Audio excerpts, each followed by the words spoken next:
ধর্মনগর বিধানসভা কেন্দ্রের উপনির্বাচনে দিনক্ষণ ঘোষণা করল ভারতের নির্বাচন কমিশন। কমিশনের ঘোষণায় জানানো হয়েছে, আগামী 9 এপ্রিল এই কেন্দ্রে অনুষ্ঠিত হবে উপনির্বাচনের ভোট গ্রহণ। এই ক্ষেত্রে ভোট গণনা অনুষ্ঠিত হবে 4 মে। নির্বাচন কমিশনের এই ঘোষণার পর থেকেই রাজনৈতিক মহলে শুরু হয়েছে নতুন করে জোরদার তৎপরতা।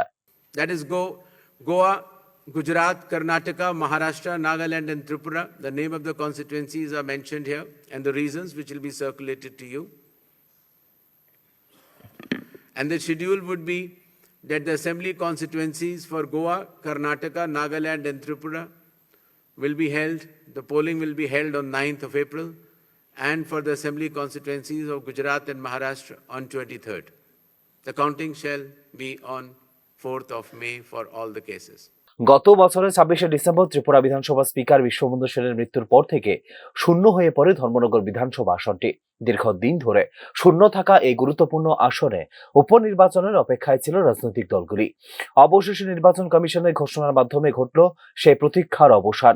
নির্বাচন কমিশনের দেওয়া তথ্য অনুযায়ী ধর্মনগর বিধানসভা কেন্দ্রে মোট 46,143 জন ভোটার রয়েছেন। এর মধ্যে 22,380 জন পুরুষ ভোটার এবং 23,763 জন রয়েছেন মহিলা ভোটার।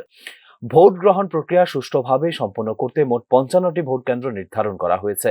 এর মধ্যে 32টি ভোট কেন্দ্র শহরাঞ্চল এবং 23টি অবস্থিত গ্রামীণ এলাকায়। প্রশাসনের পক্ষ থেকে প্রতিটি ভোট কেন্দ্রে নিরাপত্তা ও প্রয়োজনীয় পরিকাঠামোর ব্যবস্থা রাখা শুরু হয়েছে প্রস্তুতি।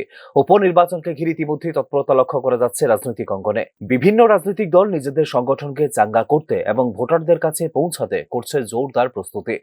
সম্ভাব্য প্রার্থীদের নাম নিয়েও সিদ্ধান্ত চূড়ান্ত দলীয় মহলে। একদিকে নির্বাচন ঘোষণার আগে প্রার্থী ঘোষণা করে দিয়েছে রাজ্যের প্রধান বিরোধী দল সিপিআইএম। অন্যদিকে নির্বাচন কমিশনের নির্দেশিকা মেনে জেলা প্রশাসন ও নির্বাচন দপ্তর শান্তিপূর্ণ, অবাধ ও নিরপেক্ষ ভোট গ্রহণ নিশ্চিত করতে গ্রহণ করছে প্রয়োজনীয় সব ধরনের প্রস্তুতি। সব মিলিয়ে এখন রাজনৈতিক ও প্রশাসনিক মহলে ব্যস্ততা বাড়তে শুরু করেছে ধর্মনগর বিধানসভা কেন্দ্রের উপনির্বাচনকে ঘিরে। আগামী 9 এপ্রিল ভোট গ্রহণ এবং 4 মে ফল ঘোষণাকে কেন্দ্র করে ক্রমশ উত্তপ্ত হয়ে উঠছে উত্তর ত্রিপুরার রাজনৈতিক পরিবেশ। Bureau report, news now.